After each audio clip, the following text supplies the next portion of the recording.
All right, everybody. This is Russel Bentley. He's an American communist who went to Donbass to fight for the Donetsk for People's Republic. Hello, Russell. Hey, brother. Hey, all Hey, right. comrades. Hey, everyone. Okay. So, I know in emails or whatever you told me that the shelling in Donetsk has mostly subsided, or In the center of the city, it's usually pretty quiet here now, but along the outskirts, close to the front, like my wife is from Petrovsky district, which is down near Marinka, which is a UCROP held territory, and they shell there more nights than not still. wow, that's fucking crazy that the shelling's still going on 4 years later.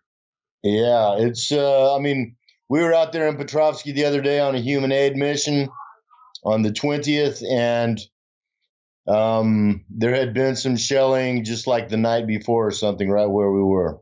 Wow. So, I mean, while you were in the militia or the army or whatever, do you ever see American weapons like AR-15s or 5.56 bullets or anything like that? Not like in my hand. I have seen like videos and photographs. There was some M16s or M4s that were found at the airport by Sparta. I interviewed a guy once down near Gorlovka, and he had taken a AK from a U-crop tank driver, and it had American. I can't remember right now the brand's name, but it was a American-made plastic AK magazine. Huh. Do you I mean, think so those I are mean, just there's aftermarket? absolutely no question that U-crops are using at least American supplied weapons these days, and have been all along. Absolutely disturbing. Yeah, and I mean, and there are a lot of Americans on the front, snipers, soldiers, instructors. It's pretty infested with Americans. I mean, I think a lot of them are just like the, Blackwater or Dynacor, whatever, Right. like that, but there's Mercenaries. also there's multi-hundred American active duty military personnel in Ukraine right now. Really, that many? Yeah. Oh. So are they just training or? No. They do come to the front. They Wow. direct recon and sabotage missions. They do some sniping. It's fucked. It's, that's the Americans for you, man. I mean, just like they support ISIS in Syria and Iraq, they're supporting the Nazis here. And I do want to say too that they are importing ISIS terrorists into Ukraine to fight on the Ukraine side. That is also a confirmed fact. Wow. That's fucking crazy also. Yeah. Well, it saves us the trouble of having to go all the way to Syria to kill them. Well, there you go. Well, I mean, we see that even the Trump administration is continuing to send arms and soldiers to Ukraine to fight on the side of the Nazis. So Yeah. Well, I mean, certainly Trump is better than Clinton would have been, but not by much. Same shit, different pile. yeah, well, it's interesting because at my work they always have the Fox News playing or whatever, and it's 24/7. It's shit about Trump and Russia's ties to Trump and shit like that. And then they're like, the Republicans will actually defend Trump by saying, "Oh, well, he sent millions of dollars in aid to Ukraine." You know what I mean? So it's like Democrats and Republicans are playing with, like, they're competing, like, in the media how many fucking innocent people they can fucking murder. It's completely disturbing. That really is what it is, dude. I mean, it's innocent people getting murdered by the U.S. government, man. It's time. I just made a video today. Today is like the Ukrainian Independence Day, Mm-hmm. and it's a tragic joke that these dudes. I mean, there's nothing independent about Ukraine anymore. They're addicted to IMF loans, the country, the economy, and the government would both crumble if they don't keep getting these loans from the IMF, which are never going to get paid back. They can't get paid back. And so what's going to happen is they'll just say, okay, we'll give us, all the Carpathian Mountains, and, we'll clear cut it and, start fracking or some, like that. So it's pretty tough. You think Ukraine's economy will end up like Greece, just completely in shambles? It's already worse than Greece, dude. It is worse than Greece. Dude, let me tell you, they, in the capital city of Kiev, like here in the former Soviet Union, a lot of places like these big apartment flats, they have municipal hot water. It's more efficient to heat up water for a whole neighborhood in one big place rather than for each little apartment to have a hot water heater. Yeah, that makes sense. And they, in Kiev, because they can't afford to pay the gas bills for the municipal hot water, the hot water for 1 million people in the capital city of Kiev is turned off from May till October. Right now, it's turned off? Yeah. I mean, dude, crazy. Like in Donetsk, and I mean, in most of the cities, I guess, probably that are built like these, they turn off the hot water in the summer every year for 2 weeks to do like maintenance and stuff. Right. And, it's a pain in the ass because you either have to take a cold shower or heat up water on the stove, a couple of big pans. Right. Or don't take a shower, and, for 2 weeks, it's doable. But, by the end of that second week, it's already starting to get pretty old. And just imagine for 6 months, dude, to either take a cold shower or have to heat up the water on your stove. Yeah, that's absolutely shitty. That, dude, since the Maidan, the price of like gas and electricity in Ukraine has gone up 400%. That is fucking crazy. 400%. Yeah. And it's the IMF that's making them do it. They come in and they say, okay, it's austerity programs. We're going to have to cut back on schools and hospitals and raise the price on everything. So people have to pay more. And it's just, it's really, they're raping this country, and they certainly, they asked for it, but still it's sad to see it. And and not all, all the people in Ukraine are Nazis, there's a lot of good, normal people there, but they're just controlled by Nazis now from Kiev and from Washington, D.C. Well, that's what they got with their revolution there, They got screwed hard, man, really hard. Yeah, and it's interesting to see. Like, I went back and rewatched the interview with you with the Vice guy, and he basically denied that there was Nazis and shit. Mm-hmm. I could just see the look on your face. You're like, I'm about to fucking punch this guy, man. Like, it was like, it's so. And that dude Ostrovsky, he's a complete bullshitter.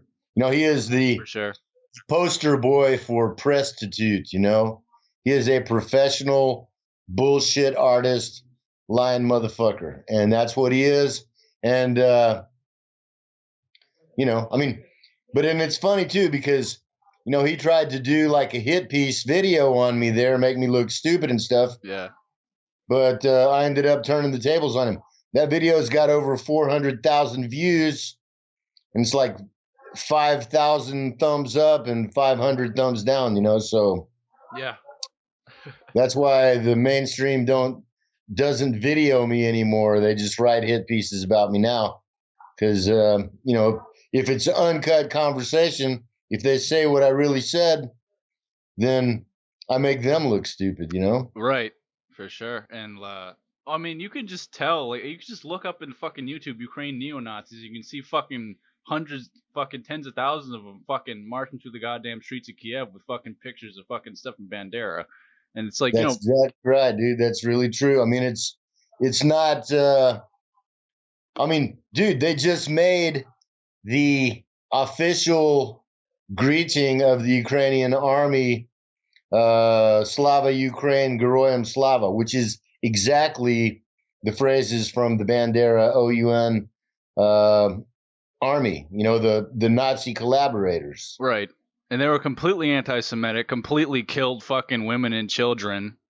Put them in pits, fucking stuck them to barbed wire, everything. Dude, they were the ones who did Bobby Yar, where they killed like I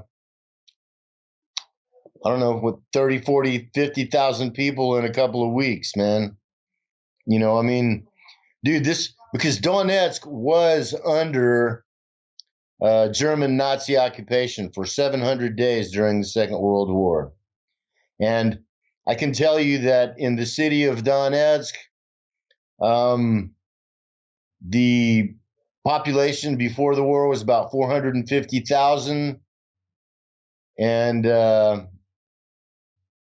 it was 150,000 at the end of the war, or when it got liberated. There's a mine about a kilometer from my house where in 700 days they killed over 75,000 people. Yeah, I've seen your video on that. It's very touching. It's a really, really good piece of art there, the video you made, especially the part where you say we don't have the right to forget, because we really don't. The innocent people. That's right, dude. I mean, not only because it's true history, and I mean, it's a crime that can never be forgotten, but also because if we do forget, it's going to happen again, man. It will, absolutely. Yeah. It's already starting to happen here in the United States. I mean, you saw in Charlottesville, the fucking dude drove a fucking car into a fucking bunch of peaceful protesters, man. It's going to keep happening on a wider scale. It's really crazy, dude. I mean, to me, I mean, and it's, dude, not only like here in Donetsk, and I got to tell you, man, Donetsk reminds me like of Austin, Texas in the 1970s, bro. Back before everything turned to shit, Yeah, I don't know. I'm 21, so.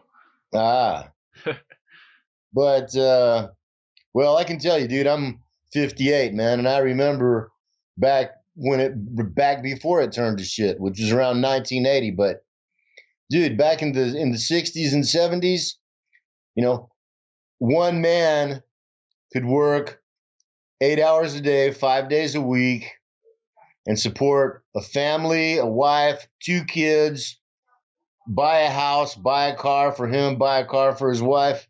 I mean, my granddad. Yeah. And it's, I mean, people aren't rich here, dude. I mean, there's too many rich people here, in my opinion, but the average people, they're not living high on the hog, but they're living. I mean, they have, enough food to eat, a good place to stay. Dude, public transportation here in Donetsk. And Donetsk is a city of 1 million people. And you can take the trolley bus, which is like the electric bus, or you can take the tramvai, which is like the cable car type deal. Right. For 3 rubles, bro. Wow. What does that translate to? Like a couple cents? About 5 cents. 5 cents. Yeah, man. That's great, because I mean, I know the bus here. I mean, if you want to take the bus around town, you got to pay $2 no matter what. So, I mean, that's like that's like so much fucking less.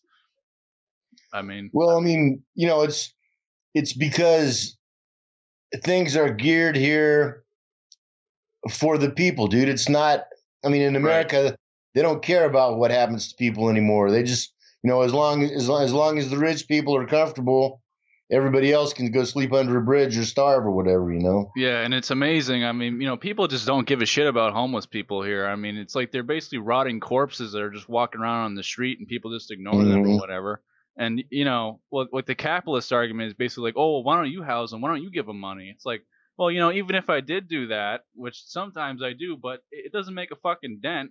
And Hmm. even if you gave them all a home, like the next day, there'd still be fucking shitloads of them on the street afterwards anyway, just because of the way that the system like recreates that type of shit. So Well, there is absolutely no homelessness here, dude. Everybody has a house. that's great to And like, hear. and dude, my apartment, I have a 2-bedroom apartment in the best part of town, center downtown. It's 5,000 rubles a month rent, dude. It's less than $100 Wow. a month rent, dude. My I have 100 megabit per second internet, fast internet. It's 300 rubles a month, dude. You got It's that five socialist bucks a internet, month. man. You got that Five socialist internet. bucks a month. And you know what? It's just as good as the internet in the United States, or in a lot of cases better and faster. I mean, what's a month of internet cost in the U.S. these days? Like uh, $100? not $100. Usually like 45 to 50, depending on where you live, and that's for Yeah. 60 megabytes. So Yeah. not Well, I mean, megabytes, but whatever. dude, my electric bill, electric, water, sewer, hot water, and garbage collection all combined, it's about $12 a month. Wow. I mean, to put that in perspective, I mean, my rent, with the electricity included, is $1,000 a month. Plus, I have to pay to park my car. Plus, I have to pay for internet.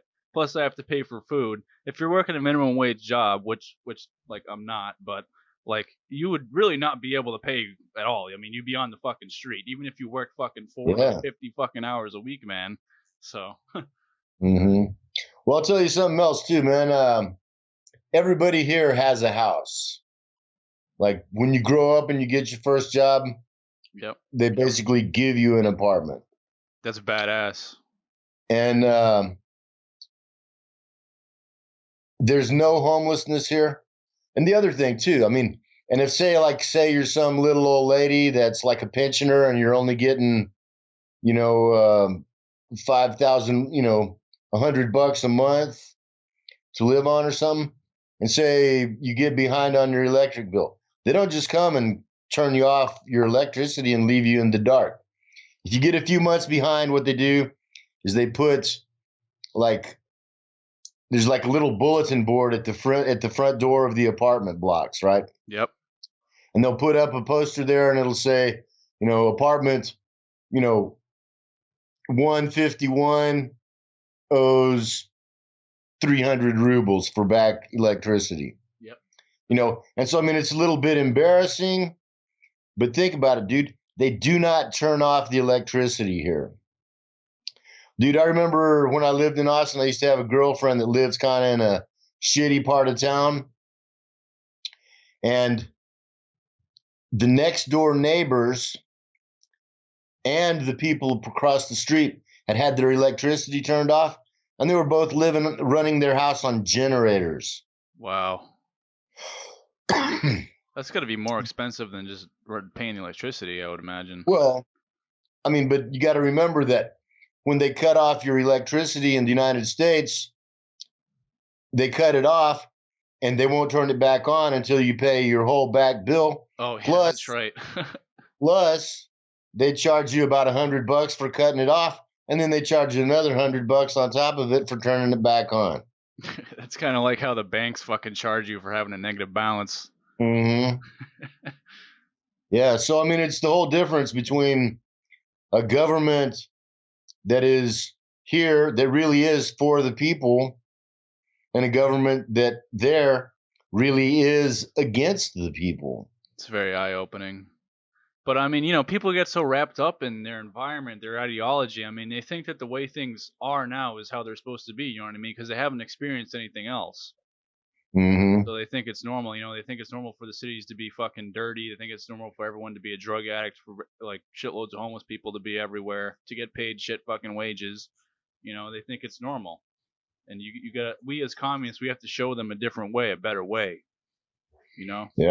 through our actions. Well, I mean, dude, look right there. What's the two biggest reasons that people go bankrupt in the United States? Education and medical bills. Right. And you said, And I think you said both in of your those, emails that education and healthcare in Donbass are free, right? yeah. I mean, they're free, bro. Wow. That's, so like was it like that in Ukraine before 2014 or? No, dude, it wasn't, because they were already, privatizing all. And dude, and since then they brought in this American woman that they call Dr. Death. I mean, and she's literally said, "Oh, well, we don't need to spend money on cancer medicine because these people are going to die anyway." What the fuck? Yeah. I mean, dude, I'll tell you something else. A cool thing about Donbass and Russia also. You know how, like in the United States, they're trying to get allowed to label if something has GMO in it or not? Yeah. They don't have that here because there's no GMO. They do not allow GMO animals or GMO crops to be grown or sold here. That's good. Yeah, I mean, I'm not really well researched on the GMO topic, but I mean, could you kind of explain what that is? Well, I mean, it's genetically modified organisms, dude, and I mean, they're messing with nature in the most, at the, molecular level. They're changing everything, and they don't know what's going to happen by it. I mean, it's insane. It's like the reason that all the bees are dying in the States is because these GMO crops. Yeah, no, that makes something that they didn't think about, and then they start growing all this modified corn, and then all of a sudden all the bees start dying, dude, which is a pretty serious problem. Yeah, because it fucks up the whole ecosystem. Yeah, I mean, bees are what pollinate plants. If there's no bees, then somebody has to go to each plant with like a paintbrush and put pollen on them. Yeah. To make more seeds or whatever. That's fucked. Yeah. So I wanted to touch more upon the topic of Donbass. I mean, I know we talked about it in the email that I sent you. But there seems to be a mentality among lots of Western Marxists, which we both know, like, we both know fucking bullshit most of the time. But so I mean, a lot of people talk about that the communist contingents or whatever in Donbass were removed in 2014 or whatever, or that there's no real communist presence there anymore. I mean, how would you respond to that? Well, first of all, how the fuck do they think they know that? I mean, are they just making it up, pulling it out of their ass, or what? I mean, that's a good question. How would they think they know that?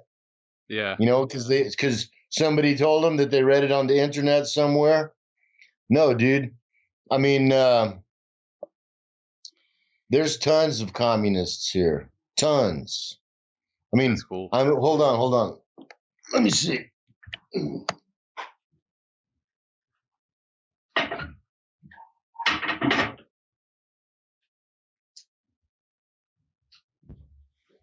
I'm a member of the Donetsk People's Republic Communist Party.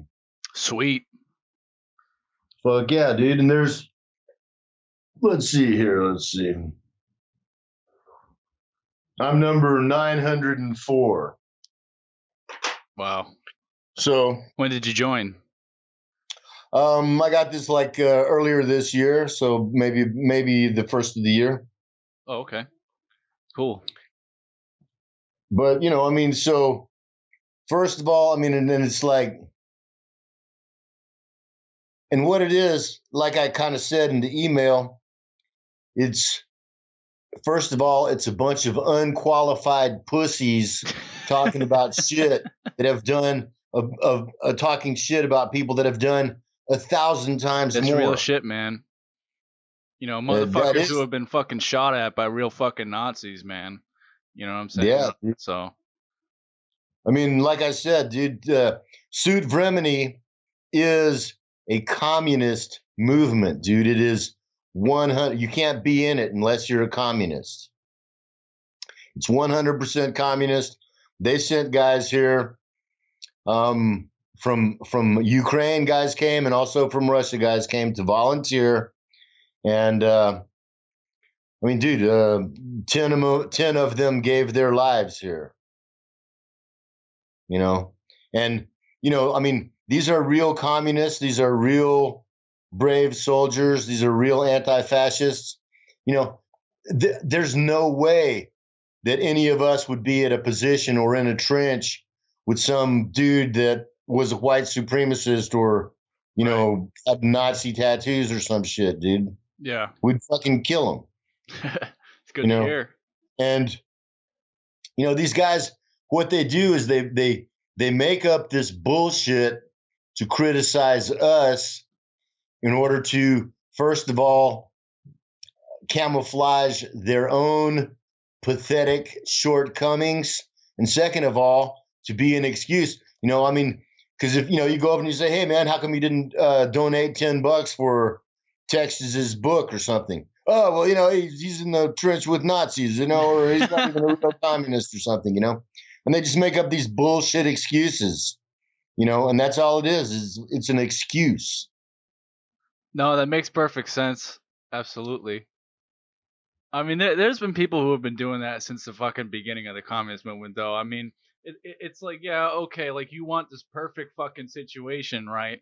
But I mean, you get on the fucking ground with some people. I mean, you can't make 100% of the fucking people agree with you, man. I mean, you gotta fucking make some concessions once in a while to say, like, okay, look, we both want the same fucking thing. You want something a little bit different, which is fucking fine, but we need to fucking unite. You know what I mean? We need to fucking unite against Yeah. the enemy. That's the thing too, is I mean, I got friends that like Trump. Mm-hmm. I got friends that, well, I don't think I have any friends that like Clinton. But I got friends that like Trump, and I got friends that don't like Trump. And I mean, for me, it's like I don't understand why so many Americans don't like me, because half the people in America hate Trump and half of them hate Clinton, and I agree with them all. I hate Trump and Clinton. Right. I mean, in my work or whatever, organizing workers, I mean, I met some pretty solid workers who do like Trump, and like I've hung out with them and shit, and they told me later on that they fucking hate cops and shit, man, and they just they voted for Trump basically just because they want to go against the system, you know what I mean? Mm-hmm. Sure. So. And that's legit, dude. I mean, but of course, the first thing to understand is that voting doesn't change anything. Right. If it did, they wouldn't let us do it. I mean, first of all, it's totally rigged, just like the DNC, like they kept Sanders from being the candidate. Dude, I read a deal the other day. An 11-year-old kid hacked into a electric voting machine in 10 minutes. That's pretty fucking hilarious, man. I mean, the thing is, you can't. I mean, if you have an unverifiable electric voting machine, I mean, then it's a joke to even go vote. It's a complete joke. Well, I think it's a joke anyway, just because of the fucking politicians that are on the fucking ballot to begin with, Sure. I mean, so they got it covered every single way there is. They give you nothing but choices. I mean, did you want dog shit or rat shit on your sandwich? Yeah. And then you say, okay, I'll just have a little rat shit, and then like change the fucking vote count and say, no, you're getting a big pile of dog shit. That's exactly how it is, though. I mean, that's why I didn't vote in the fucking it really is, dude. election. But I'm sure glad that Hillary Clinton didn't win, dude. She's a real. I mean, Trump is Me a too. loudmouth idiot and an asshole, but she is a truly, truly evil person, dude. Yeah. And all that stuff about like Pizzagate and all that, I have no doubt that that's true, That shit bro. is fucked. Like, to be honest, like I was pretty skeptical, but I'm like, you know what, man? Like, I'm, anything is fucking possible in the realm of these fucking Mm-hmm. bourgeois fucking pieces of shit. You know what I mean? So Well, if you think about what they're doing, they're, they're changing around the crops. They're putting all these nukes everywhere. And I mean, like nuclear power plants, all this wasted nuclear fuel. What city are you in, bro? I'm in Manchester, New Hampshire. The fucking Yeah. ANCAP fucking headquarters is actually like down the street from me, a couple blocks. Oh yeah. Anarcho-capitalists, yeah. Yeah. And I hate those motherfuckers. I hate those motherfuckers. They're harmless, to be honest, though. Like they really are. Yeah. Yeah, they're like libertarians, Yeah. dumb and spineless and clueless. Yeah. But I mean, those guys. They're against war. I mean, that's a nice thing about them. At least in principle, they are, but most of them aren't actually. It's turned into fascists when shit actually goes down. So Yeah. It's just so crazy how dumbed down people have gotten, dude. I mean, because I'm like an old guy, man. 58. I just turned in June, right. and I remember, dude. I remember when everything wasn't completely fucked. And it's because of Reagan, or well, that's when it really started going downhill. And then after 9/11, yeah, which was an inside job, of course, it just fell off the cliff, bro. yeah. And it's funny when I came here and volunteered, they took me and a couple of other foreign volunteers down to the MGB, which is like the KGB, basically, to interview us. And it was like 6 hours, and I was getting grilled pretty good. And then this one dude who had sat there listening the whole time and hadn't said one word. He was the boss. And he had sat there for 6 hours and didn't say a single word. And he gets up to go make some tea. And he looks over at me and he goes, "Well, do you think the government was involved in the events of September 11th? And I said, "Of course they were. The physical evidence is beyond question." Right. And he's like, "Yep, you're right." Yeah. I mean, I've always just kind of been neutral towards it. I'm like, well, I'm not fucking surprised either way, basically. Like, well, the thing, I don't want to get off on a tangent about that, but it's very simple, dude. You look at the third building that fell down, and dude, I was in the U.S. Army, and my job was demolition specialist, explosive specialist, and the U.S. Army trains me how to like blow up buildings and bridges and roads and railroad tracks and shit like that. And there's no way that building number 7 could have. It's not. I mean, there is no other way that building could have fell like it did, except by controlled demolition that takes weeks to set up and wire up and everything. Yeah, that's another thing. I mean, building 7 is something a lot of people forget about. I mean, I think the planes did go into the fucking Twin Towers, but I mean, building 7 of course. I mean, that's how they muddy the waters, by these motherfuckers that come up with these, stupid as shit. They say, "Oh, well, it was just a hologram or some bullshit like that." Yeah, and then all the people that might have looked at it with an open mind, they go, "Well, these guys are just, they're crazy idiots." So. And it's the same thing like what they did with MH17. Did you see the video I made about that? Maybe a while ago. I'm not sure. I don't remember. Yeah.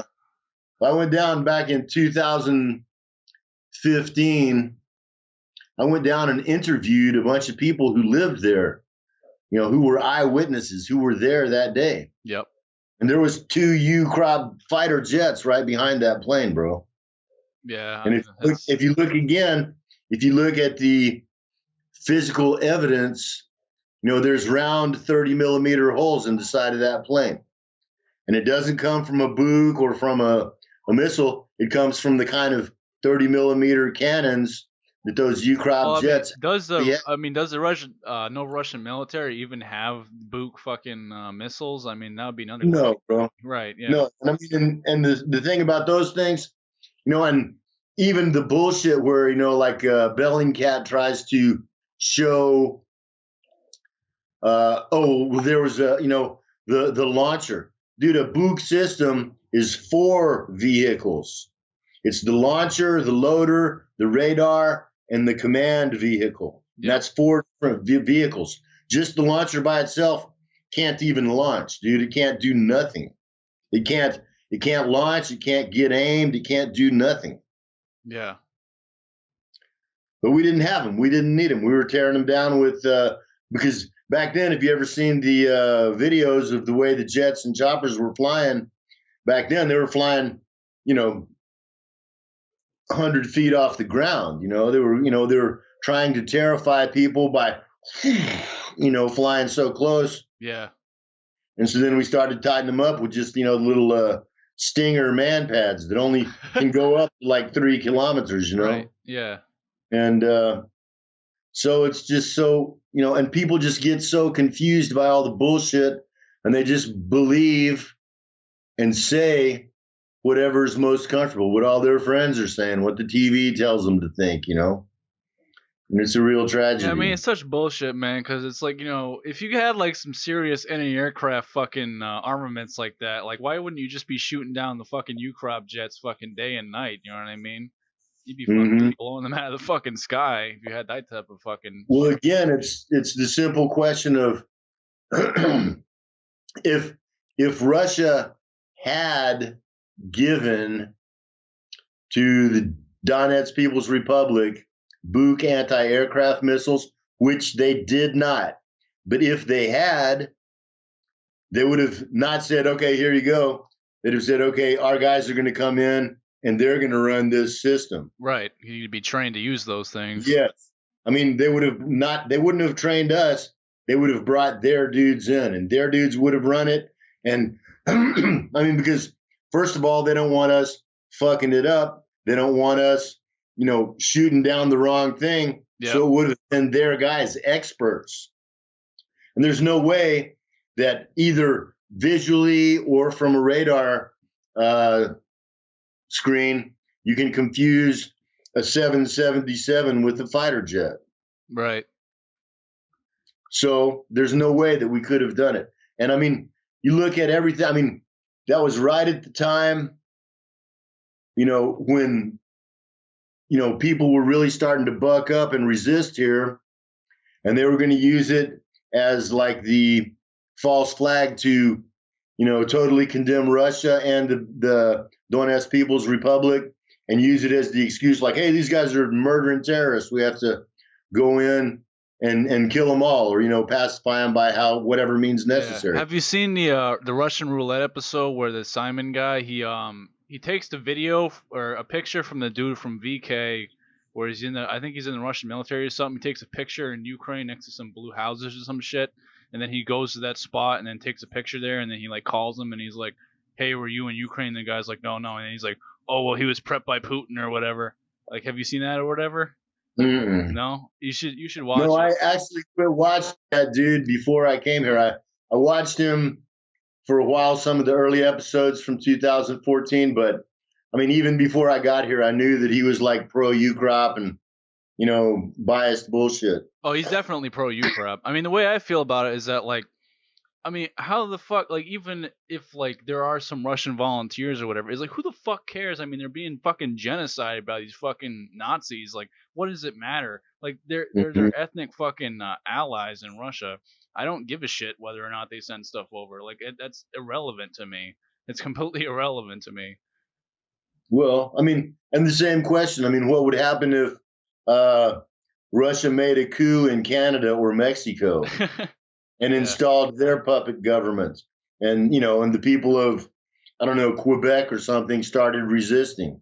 Yeah. Of course, the United States would be in there, I mean, Absolutely. it was I think it was kind of a mistake in the early days of the war for Russia not to just come in and tighten everything up, just come over and take over the whole country.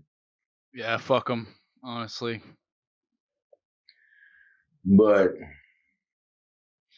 Have you ever had contact with that Jeff Monson guy? I know he's pro Donbass. Have you ever heard of him? He's the MMA fighter. oh yeah. No, he's in Lugansk. Oh, is he right now? Um, yeah, dude, he like lives here. He's got a passport and everything. Really? That's cool. I didn't Yeah, know he's that. opened a couple of schools and all that. Jiu-jitsu? I'm Probably, not right? sure exactly, but like Yeah. MMA. Yeah, that's awesome. Yeah, I mean, he's one of my, as a martial artist who, I do jiu-jitsu, uh, it's really cool that he's a communist or whatever. Yeah. Definitely setting a good example for people because there's a lot of fucking reactionary people who are into fucking guns and martial arts and shit, and I'm gonna show them that this is not their fucking territory completely. We can take this shit over and make it ours. So Yeah. for sure. And I mean, I thought your answer to the gun questions in the email were pretty interesting also. Because I know you said that you carried a gun when you were in the United States and everything. Yeah. Yep. I mean, I was, a weed smuggler for a while and, had big bags of money. There you go. And so you have to, I mean, you got 50 or 100,000 bucks in cash, Yep. So So yeah, on that topic, is marijuana legal in Donbass, or like what's people's views on that? it's not legal here. But the good stuff grows wild here. Oh yeah, I think I saw that picture of you in that big ass weed fucking field a Mhm. while ago. I mean, dude, in the summertime, if you go walking around in the country, if you walk more than 1 kilometer, you're going to see a patch, dude. So I mean, as someone who supports like marijuana legalization, I mean, what do you feel is like the justification for it remaining illegal here, or where you live? And, Sorry. well, I mean, first of all, there's a big suspicion about importing Western culture here, Right. I mean, they don't want a bunch of hippie slackers in Russia or in Donbass, and both Russia and Donbass are pretty conservative areas, generally speaking. I mean, and to be honest, I would like at some point to perhaps bring up the fact that cannabis is less socially damaging than cigarettes or alcohol to society as a whole or to the individual. I mean, like when I was in the legalization movement, my biggest deal was the industrial uses, Yep. and that certainly would be a selling point here. I mean, and the thing is, they've, I mean, it's been part of the culture, because we're a lot closer to the Middle East, than the United States is, and Yeah. in the Middle East, they've smoked it for thousands of years, Yeah. So, it's not like they never heard of it before, and it's funny because I thought when I came here that, that I would never see or even hear of it ever again, but that hasn't been the case, and I can say that in certain military units, when you're on the front lines, if the commander catches you drinking vodka, he's going to kick your ass. But, if like after a heavy battle or something, if you're, smoking some weed, he's not even going to say anything. Well, I mean, it definitely has that type of use, you know what I mean? It doesn't make you into a fucking idiot, but I mean, it does kind of make you lazy. Like, I can definitely see that aspect of it. But I think, the pros outweigh the cons. Yeah, well, I mean, and I'm not saying that people should smoke it, but it is a simple fact that if you give someone a choice between smoking weed or drinking vodka, only one of them can kill you. Only one of them Absolutely. is physically addictive. For sure. Only one of them will make you like aggressive. I mean, nobody gets stoned and beats their wife. No. Another So. thing I saw in that interview with Simon, or he interviewed your commander, or I don't know if he was your commander or like some other captain or higher up or whatever, for the essence of time, and he started talking about gays or whatever. He started talking about how that there's like artificially like increased amount of gays. I mean, he's not even necessarily wrong, I would say, because like when he was talking about 5% of the population being gay or whatever, it's like that's like probably a pretty accurate number. And Yeah, sure. they're right. So I Sure, mean, but the thing is, dude, it's literally, I mean, it's getting promoted, dude. They're like yeah. putting it in grade schools in like the sex education. I mean cops, promote it and shit. I mean, I don't have a problem with educating people about the fact that like homosexuals exist and other types of sexualities exist. But I mean, the cops literally are using it as like a neoliberal bastion to like win over people. You know what I mean in terms of supporting the state and shit. So Well, I mean, it's just like Quote said. It's a way to um, control population, which is what they want to do. I mean, because the people that own the U.S. government and want to rule the world, the way they see it is that there is, about 4.5 billion too many people on this planet, and they just want us to quit breathing their air and taking up their space. They want to have 500 million masters of the universe, and maybe a billion slaves to do all the work, and everybody else can just go ahead and get off their planet. And really, it's just like a factory farm, bro. They'll tolerate us as long as we are profitable, as long as they can get money from us. yeah, But as soon as we quit being profitable or quit, being useful to them, it's just like what they do in those factory farms with all the male chicks that hatch, dude. They just throw them in a grinder. tell them in the grinder. Yep, I've seen that. That's fucked. Well, believe me, dude, there's the people that own the U.S. government would have no hesitation to do the same thing to you or me, bro.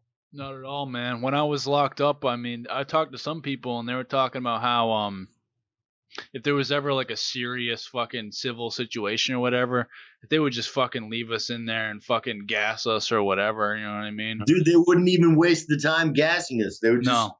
leave you in there with the door locked and just all of a sudden no more food or water. Yep. Do your best. For Good sure. luck. And dude, that's exactly true, bro. Oh no, for sure. They don't give two fucks. I mean, they don't give two fucks right now, man. I mean, slavery is still fucking legal in the goddamn Constitution. I mean, if you're being paid 4 cents an hour, are you a fucking slave or are you free? You know what I mean? Yeah. Well, I was getting 25 cents an hour, but I was a cook. I had a good job when I was in the joint. Yep. But it is absolutely slavery, bro. It is absolutely slavery. Yeah, and another thing is, I mean, people think that the white people in prison are automatically racist, man. But like, I mean, when you're in there, you're pretty much fucking forced to join a fucking gang. You know what I mean? You don't really have no fucking choice about it. Where did you do your time? I was in a county jail in New England, but I mean, I didn't. It's like it was like you either fucking join or you fucking get raped or fucking get the shit beaten out of you. You know what I mean? Like maybe it was different when you were locked up, but yeah, I never, I never joined the gang. Never had to. I mean, I had a few fights, but in the federal pen, I think it's you're in the feds. Okay. Yeah, it's a little more civilized. Yeah. But it's, I don't know, just for me, dude, I got along with everybody. And I didn't take any shit off anybody, and I didn't give anybody any shit. And I got through it pretty much unscathed. That's how you do it. But I mean, for me, the thing about the Fed is that about 95% of the dudes that do time in the Fed, they do some snitching to get their sentence reduced. Yep. It's like 95% talk. Yep. I didn't. So when I got there, I had my paperwork. I just go into the new cell and say, look, here's my paperwork right here. Take a look at it. And then, I mean, and the thing is, the hacks know who snitched and who didn't. And they don't put people that didn't snitch in the same cell with people that did. So that's like, even above race and all the other separations, the biggest separation of all, snitch and not snitch. 100%. And so, I was always with the guys that didn't snitch, which was the small minority of people, but they were also the real men. And they were the ones that, nobody fucked with, and they didn't take shit off of anybody because, it doesn't matter, how big a dude is with muscles and shit. You say, hey, I've seen your jacket, dude. You fucking squealed on 10 feet. Yeah. So, motherfucker. So that was big plus, I mean, and I probably got an extra 2 years on my bit because because when I first got popped, I thought all my partners for sure would hang tough, No. And I thought, because they didn't even catch us with the load, dude. It was rats from 4 years before snitched us out and testified to the grand jury, and that gave for the indictment and the arrest warrant. Mm-hmm. But they didn't have, and it was 1,000-pound load, dude. They didn't have one joint from it. They didn't have $1 from it. Just the word of 2 rats that we'd hired to, load the truck. The motherfucker still snitched on your ass? Yeah. It's fucked. Yeah. And it was 4 years later, and what happened? They got in a jam over some other bullshit they did that didn't have nothing to do with us. And they were looking at time, and then they're like, hey, well, we know these guys that are pretty heavy. And, so just on the word of rats, they indicted us and busted us. And so there was no evidence. And I thought, well, fuck, of course we're going to beat this case. They don't even, they said we had 1,000 pounds and they can't show one joint of it, That's upsetting, man. But then all my partners, dude, and and I paid this hotshot lawyer $50,000 in cash to represent me. And because I thought we were going to take it to trial and I'd need a good lawyer. And then after like 2 months, he comes to me and he's like, dude, there's no way you can go to trial because every single one of your buddies has signed a statement saying that they'll testify against you in court. The fuck? Every single one. And then he told me, he said, and they're not going to trial. And if you sign a statement, and tell everything to the feds, then you'll get time off too. And I'm like, no, dude, because Fuck that. as a weed legalizer, I couldn't betray what were my real principles, That shows you're a real individual, man. You're a real motherfucker, you know what I mean? You don't snitch on no fucking people just so you can, get a personal benefit to your fucking life or whatever. Yeah, I mean, I am this motherfucker, dude. It's yeah. a fact. Yeah, man. Russell's a fucking he's an OG. He's a real fucking OG. I'll just share some shit about my story or whatever. I mean, like, I got locked up on gun charges, right? But I mean, when they came and searched my house and shit, I mean, first of all, they didn't have a warrant, but it didn't fucking matter because of the shit they found. But I mean, like, when I was in Massachusetts, they have something called they can hold you dangerous, which means they hold you without bail. They hold you without fucking bail, and then they when I was on trial, they actually said like, oh, you had communist books, you had all these communist fucking books and shit in your fucking possession, so like you're a fucking terrorist and shit, so we're gonna hold you without fucking bail. You know what I mean? It's like you're in like a fucking Nazi state at that fucking point, man. Sure. Disturbing. Dangerous information. Yeah. Anti-government fucking materials is what they said.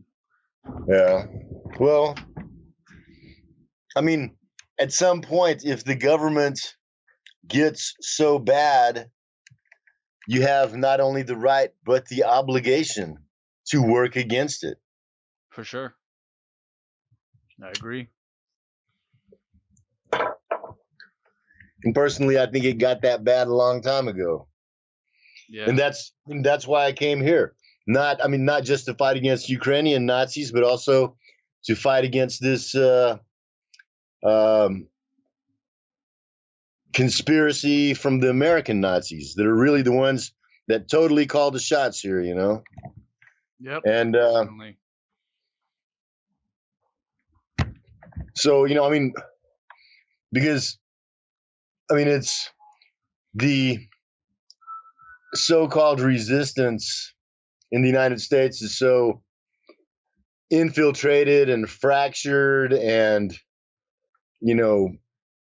filled with just bullshit and posers. Dude, the people here really are different. They're real here, dude. I know you say that like the main failure of the left and the West is the identity politics. I mean, could you expound more about that and talk to some of the viewers? Sure, dude. Just like I said, bro, I don't. For someone, the number one thing that it means to be a communist is to be an egalitarian, to stand up for equality for everybody. Right. And if if women say, men have been oppressing me, so now I get to get paid more than men, or some bullshit, black people. And I know they got it rough, dude, and I know they were getting a shitty deal. Right. But for them to get an especially good deal now doesn't make anything good. It just fractures more society, It's just gonna piss off fucking white people and make them fucking, which is unfortunate. That is the exact strategy, because as long as white people are fighting black people, as long as white poor people are fighting black poor people, the rich people got nothing to worry about. All is good for the bourgeoisie. Mm-hmm. It's when the poor people of black and Mexican and white, when they all get together and understand who is the real enemy, then we got power. That's real revolution. Politics is exactly the method by which they shatter our solidarity. Yeah, and that was, with the Black Panthers, that was what they were getting at, and that's why they implemented COINTELPRO and shit. And then later on, even in the 70s, the Black Panthers were kind of racked with identity politics type shit. Rape accusations, fucking, racism accusations, like that.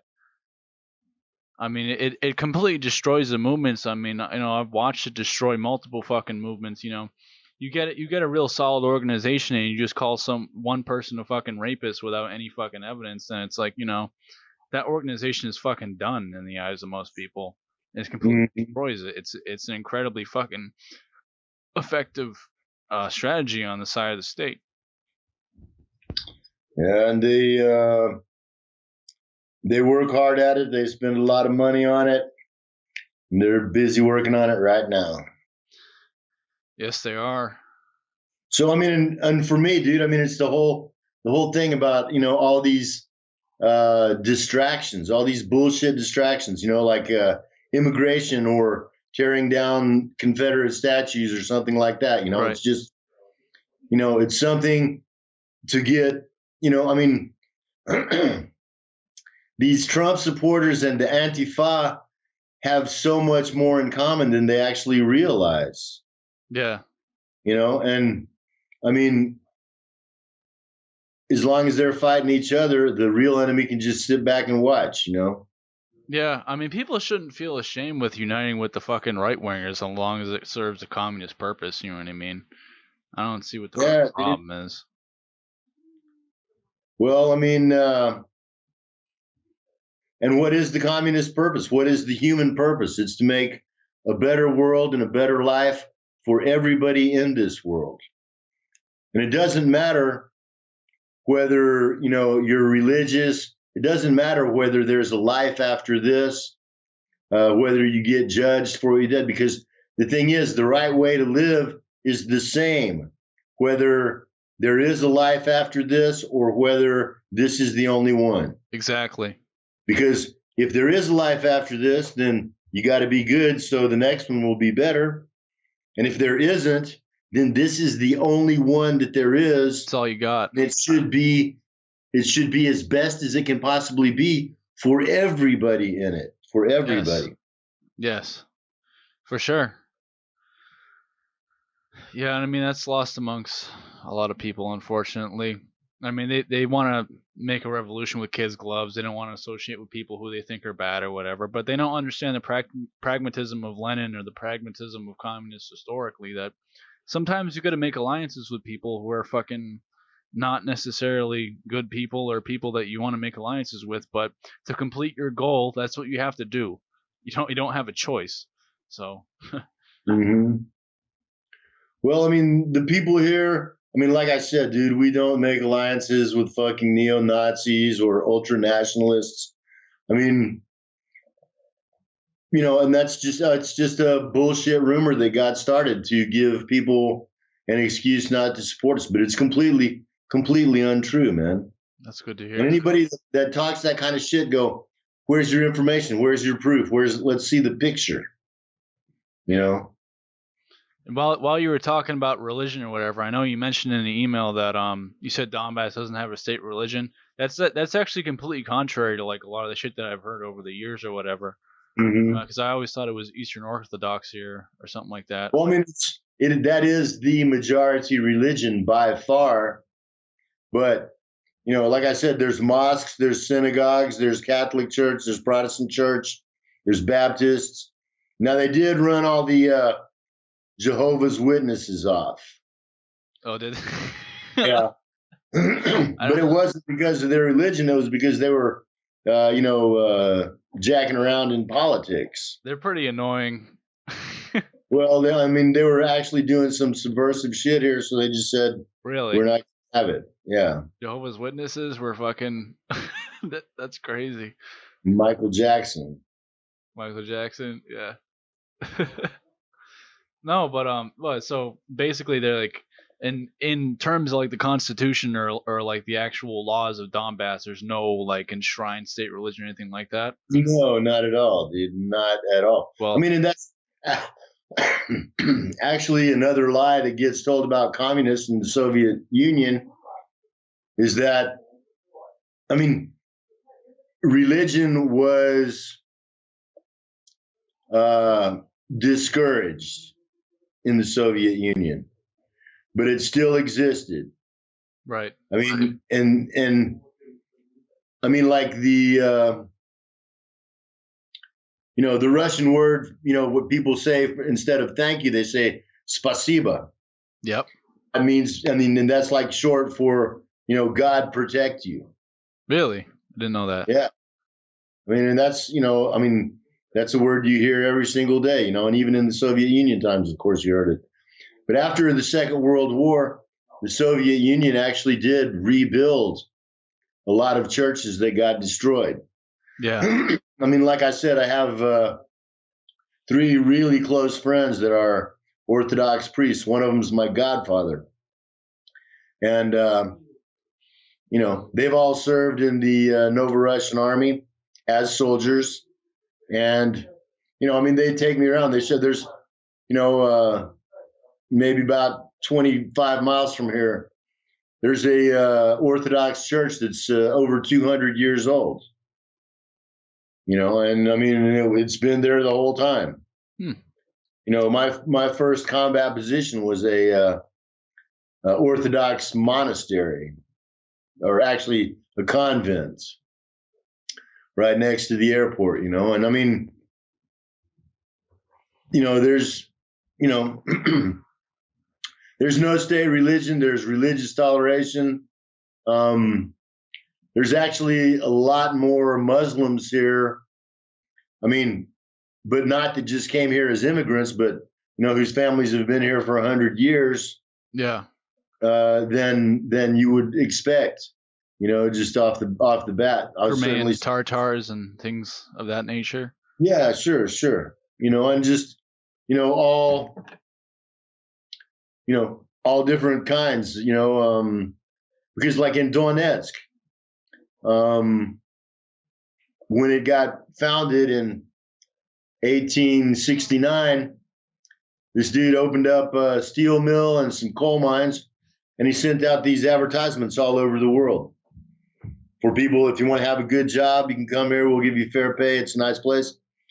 And people from 100 different countries came here. And so that's about as international as it gets, bro. Yeah. For my city, Manchester, New Hampshire, you can look up on the Wikipedia page just on the city in general, and you can see, like, one of the first things that will come up is child labor. You know what I mean? People being sent into steel mills and fucking exploited and shit. And it's like, even in like Donbass, you have World War II memorials. We have a World War II memorial right outside my house for American veterans that died fighting the Nazis in Italy. But it's shit upon. People just look at it like, what is this? And people just use it as an area to fucking shoot up fucking heroin and shit. It's not like respected like it is where you live. So, it's really good to see people actually remember their history. It's vital, dude. And that's another trick that the media uses to confuse people, is everything. It's like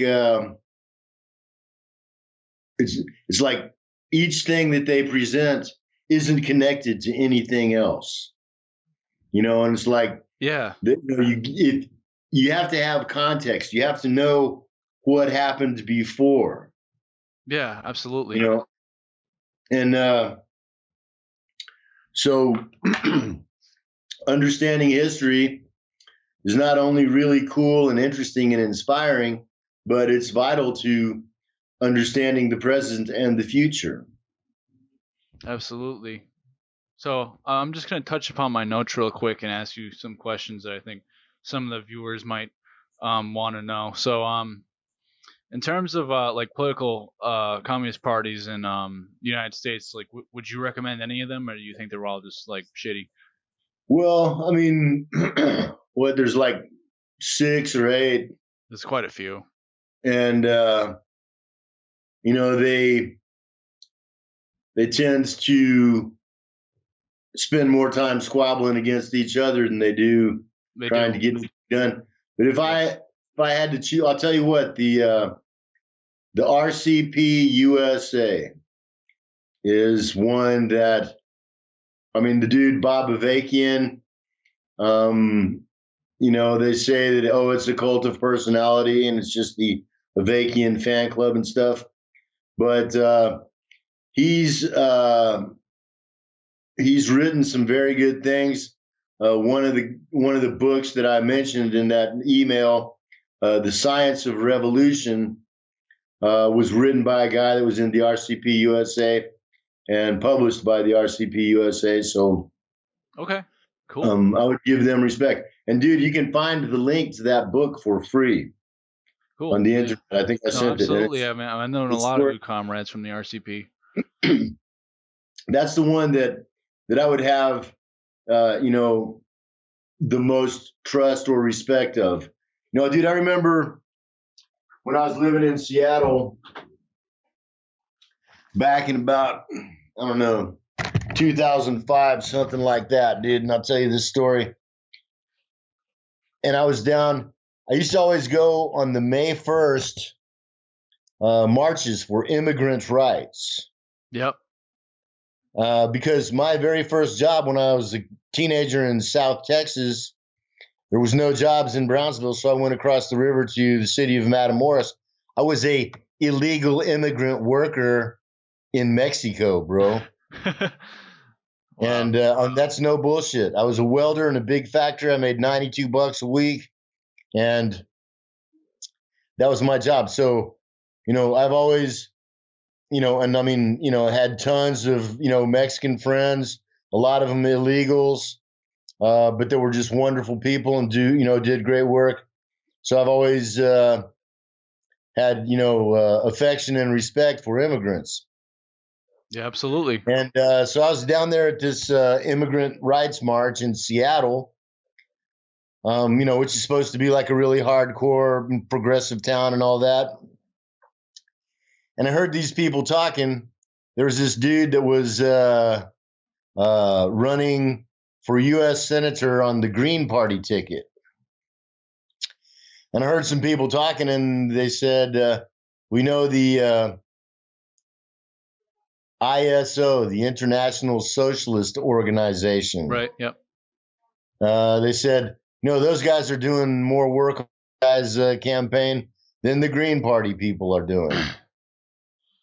I'm like, oh, well, that's pretty impressive, I mean, so I got in touch with the ISO, bro, and I started going to the meetings. And dude, I'll tell you, man, every political organization that I've ever seen, it's different people, but it's always the same characters. There's the old professor dude. There's the good-looking chick. There's a couple of fat chicks. There's the computer nerd. There's the young hardcore firebrands dude, yeah. And I mean, it's always these same characters. And so the firebrand dude of the ISO in Seattle, well, first of all, they spent most of their time just worrying about getting people to go to the big national conference in New York City. And they're like, man, we'll pay for your plane ticket and everything. You can pay us back later, but just come, And so they're recruiting people. I said, well, I wasn't going to go. And then they're like, okay, well, we have to make something to sell at the conference, And so they came up with this shirt, and it was like the Seattle skyline or something, and it said like revolution, with like flaming letters and a big exclamation point and shit. And so this firebrand dude's sitting there, he's wearing one of the shirts with flaming revolution emblazoned across his breast. And we're talking about, well, what can we really do, to actually make the revolution? Yep. And at this time, this is when I was escaped from prison, bro. All right, yeah, you mentioned that in your email. I'm going to link that, by the way, in the video description so people can read it. So. Okay. And I do have my paperwork, dude. 2,848 days inactive prison time because of escape. And so I'm escaped from prison. I'm a fugitive. I got a fake driver's license, but I didn't have a social security card. So I got a job cutting trees, a lumberjack. Yeah. Not like clear cutting, but like residential, Okay. And it was off the books, so it was like I got paid cash every Friday. Under the table. Yeah. Yeah. And so, and I liked that because I wasn't giving money to the government to pay the guys that were trying to hunt me and to pay for the prison that they were trying to put me back to. So I tell these guys, and so they're like, what's something that we can really do that'll help bring about the revolution? I said, well, the first thing to do is to quit paying your taxes. Quit giving the money that you work for to your enemies to use against you. I mean, and that's pretty basic and obvious.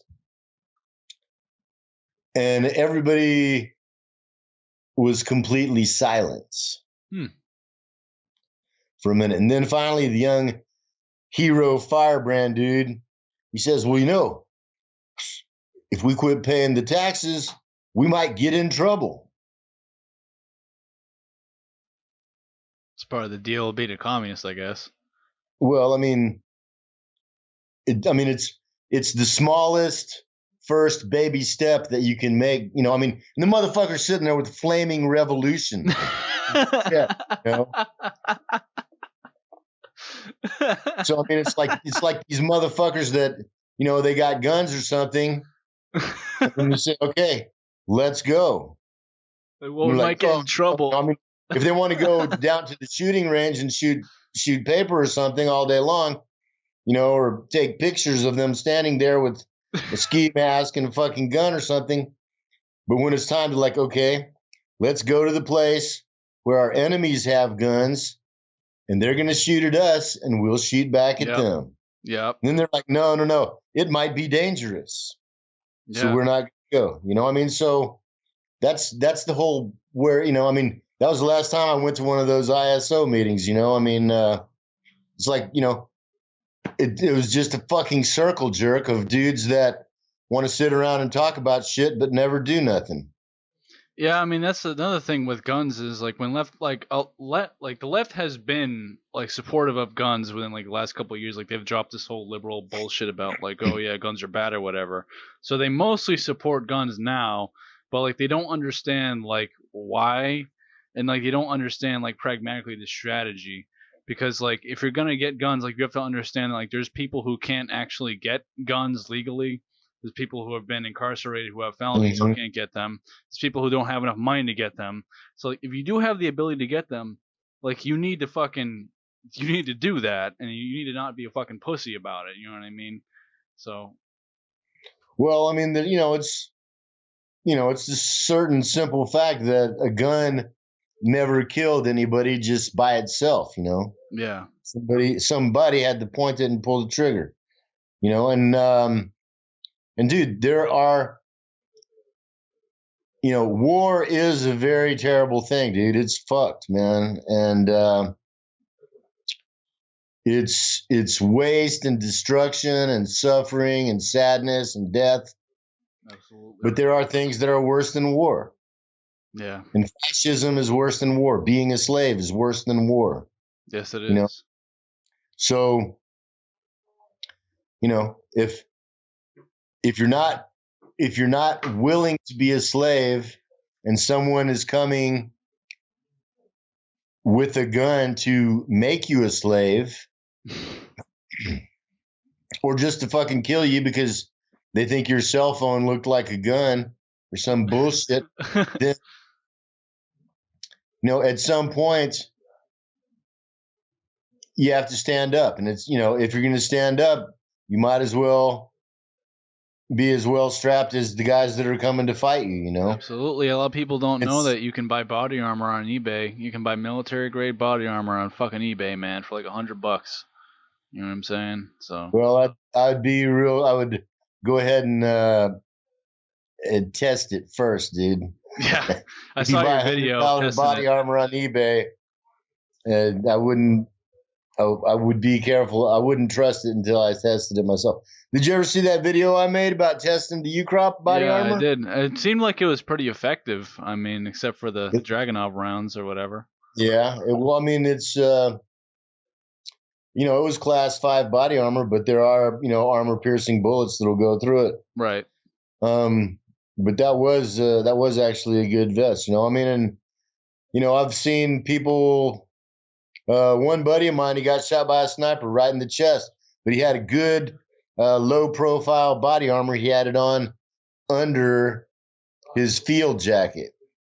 Yeah. So it looks to the U-Crop sniper like he wasn't wearing any, and that's why he fired center of mass See, instead of going. you're always wearing the Soviet body armor, the old Soviet body armor. It seems like. No. Generally, most of the time, I had the good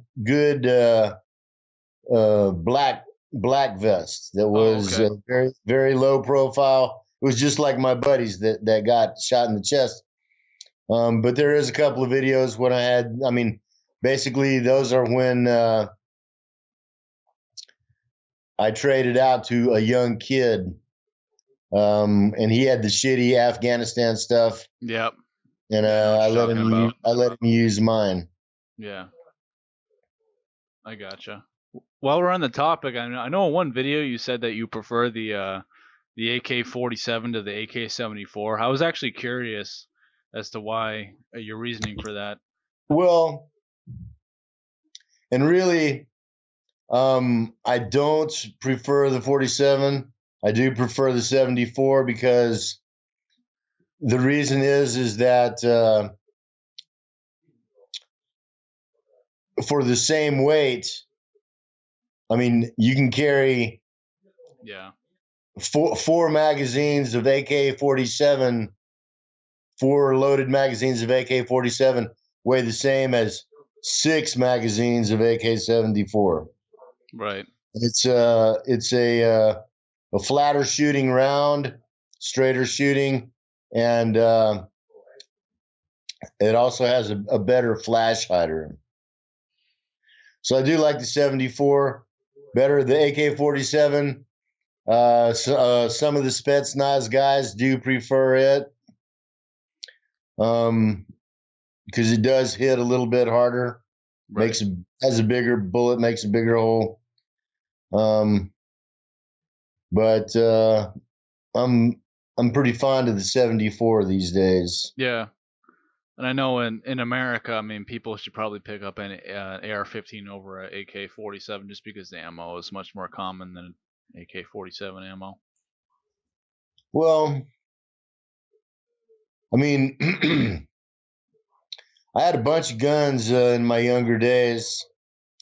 But dude, the point that I made about ammo, is very very real, dude. Right, they're just gonna turn off the ammo, and then what you got is all there is ever again. I mean, you can reload like old casings or whatever, but where are you gonna get the gunpowder? You know what I mean? That's really the problem. And the primers. Yeah, the primers also.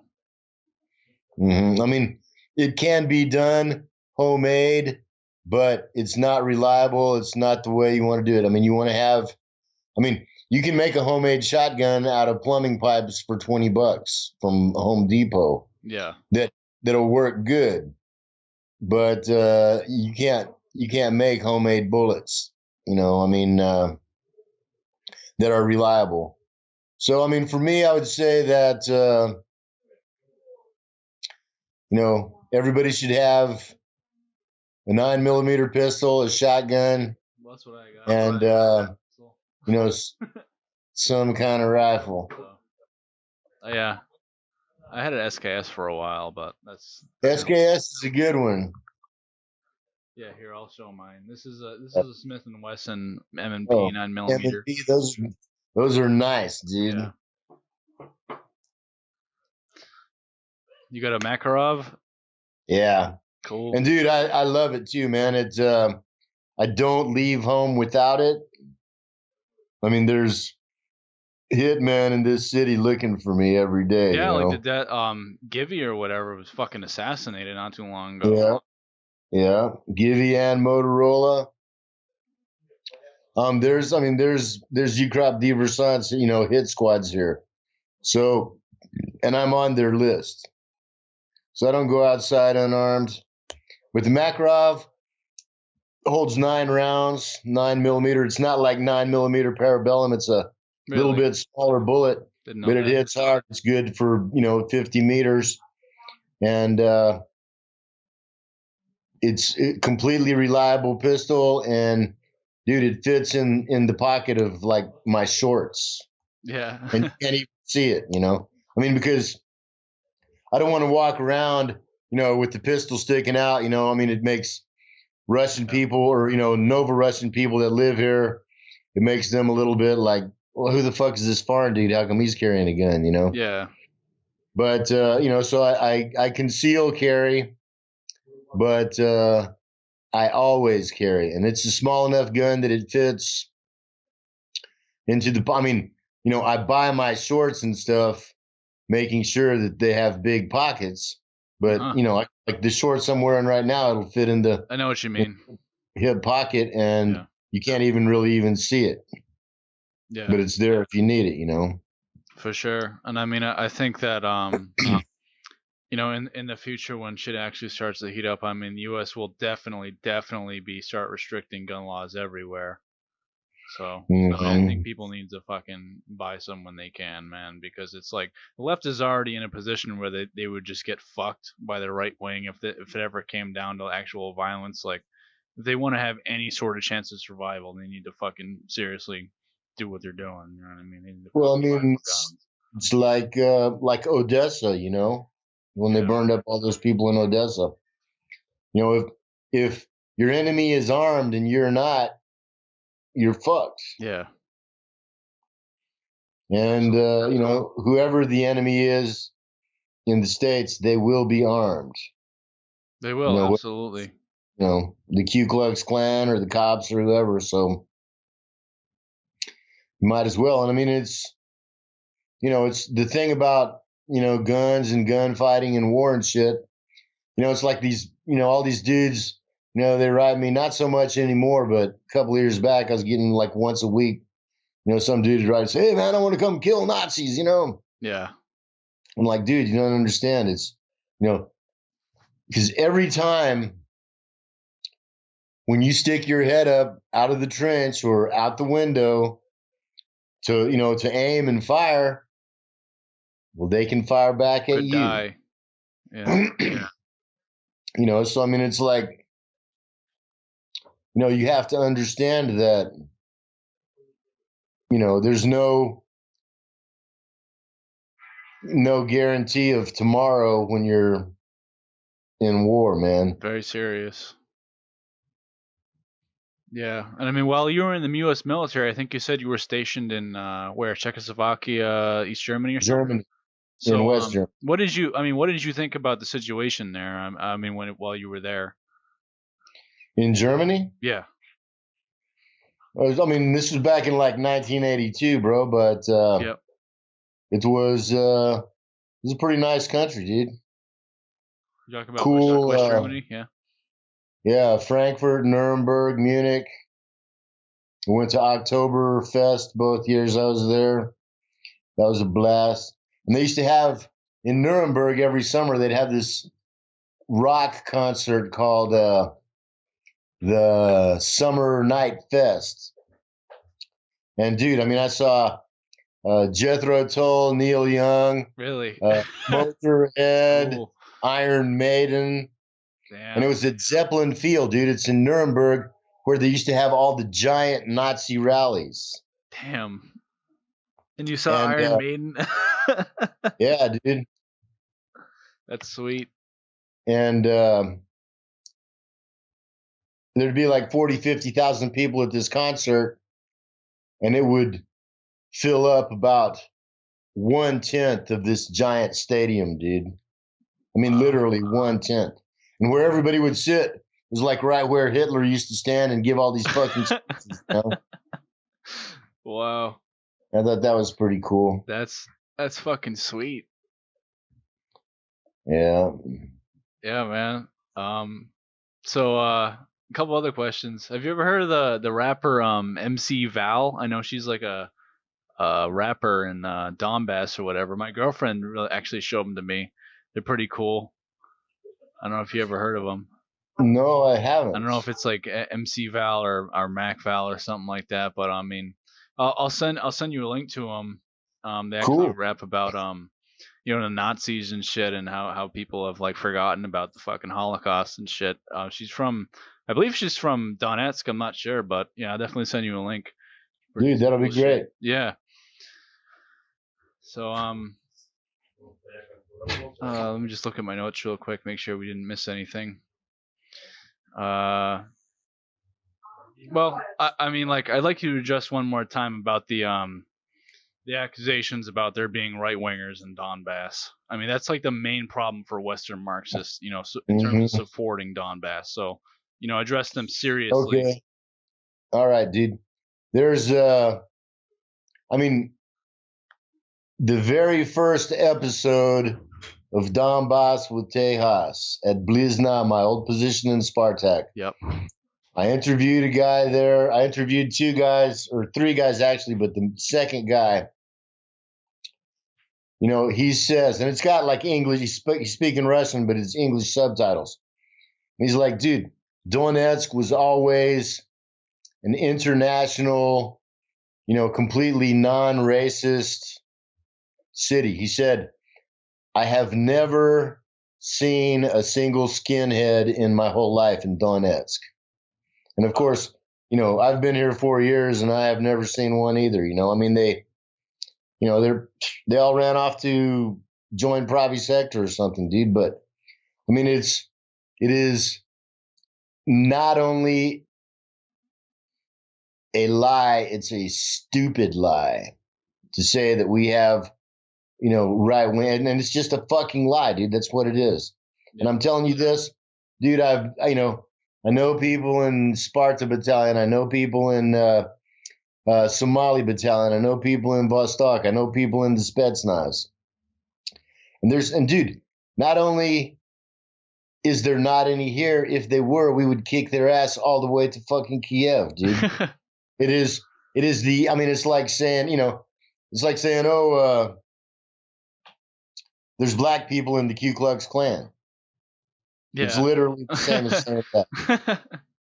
And any idiot that you hear saying that, just say, hey, dude, why don't you back up your fucking words with something besides fucking wind out of your ass? Show me a fucking picture of a fucking right-wing dude. And it's complete bullshit. Yeah. I watched a Voxcom, you probably know Voxcom, right? Voxcom YouTube channel or whatever. I mean, they have some videos regarding this, and they said that initially there were like a couple guys or whatever, but they were kicked out and shit, or they were fucking killed or something. Dude. Like I said too, bro, in 2014 and early 2015, there was like a French dude that was here that I met one time, and he wasn't a Nazi or anything like that, but he was just like some kind of right-wing asshole, like nationalist, French nationalist. And the dude, I mean, and it's just like, in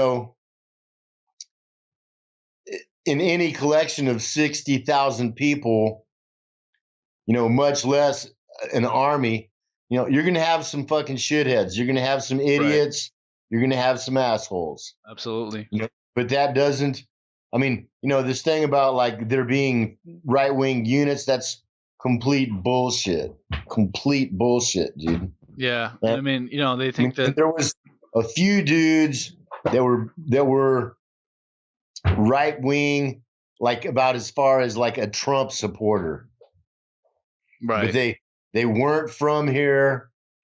They came here. They were here for a few months at the most and either left or got kicked out, dude. Yeah. Because, dude, I mean, people here, they hate Nazis. They hate Nazis with good reason. I mean, remember, the Nazis murdered 75,000 people in this town in one place, one place less than 100 years ago, Yeah. So, I mean, even if not for, Maidan and all that bullshit, they would still hate not. They would still beat the fuck out of anyone that showed a swastika here, Yeah. or Heil Hitler or any shit like that. Shit. Dude. They would fuck them up, dude. And that's just like regular dudes on the street, much less, some dudes at the front line position that are getting shot at by Nazis, whose friends have been killed by fucking Nazis, or their eyes blown out or their legs blown off. Some motherfucker talk that shit there, they would not survive. Awesome, man. I hope this dispels a lot of fucking myths about Donbass and, finally put the last nail in the coffin about this bullshit, man. I hope so too. And anybody that says it, ask them to back it up. For sure.